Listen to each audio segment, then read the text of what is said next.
I think just to get a grasp on the story of Noah, I would identify 5 points to just go through that real quickly. But first of all, rejection of evil. That's why this is happening. Second, a new creation. God doesn't just say, okay, we're destroying everything because there's so much evil. We see the providence of God.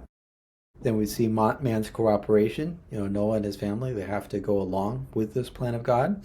And then finally, that image of baptism. And so just like Noah and his family come through the flood, and then they're able to live out this new covenant for us as well through our baptism. Hopefully, we're leaving behind the sin of and we're committing to a life with Christ. And so we also have this moment of even death. Is one way of describing baptism: the death to sin in order to live with Christ. And so I think that we see all of that prefigured to some degree or another in the story of Noah. Thank you.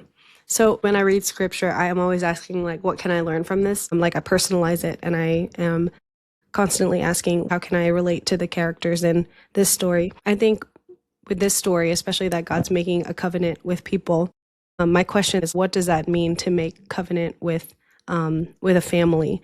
What is God trying to teach us? How can an average person, maybe, I don't know, God's not asking me to build an ark and put my family on it and save us from a great flood, but what could God be asking of us, and how could we take this story of Noah, maybe even consecrate our family to the Lord in a profound way? What does that look like for an average family? Yeah, well, I think one thing that's really important to recognize is we probably need to purify the image we have in our mind of marriage, in the sense that a lot of times, maybe we just this rom-com version of marriage, and we just see it as a love story, and it's just kind of like capping off the love story.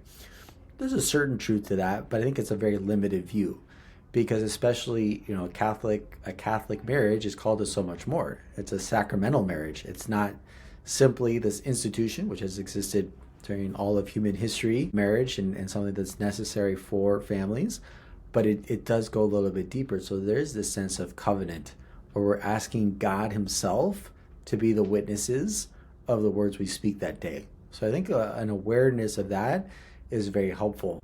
And I identify two main challenges to that. One, simply the secular worldview, where it's very much hedonistic worldview most of the time. So marriage is seen as a nice plus, maybe, if it works out. But then, there's not really a tremendous amount of commitment there, and focus is on your own pleasure, your own well-being. Well, obviously there's an importance there, and something that has to be taken into account.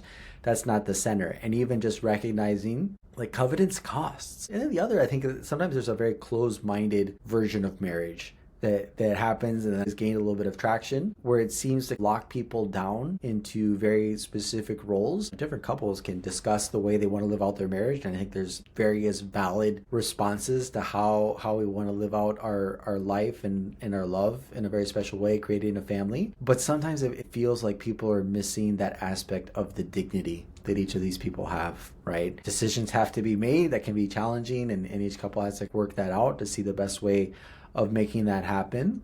But there always has to be a tremendous respect for one another and their dignity. And I think that's something that we see here as well as another challenge to that sense of covenant, because when it is a covenant, it's not either the husband nor the wife who has the last word. Ultimately, the last word is possessed by God, And so I shouldn't use God to try to have these theological arguments for why you have to do what I want you to do. No, it should be very much more I'm dying to myself in order to live out this covenantal love, which is first of all towards God, but then also towards my spouse. So I think that this covenant view of marriage is something that's so strong and so beautiful.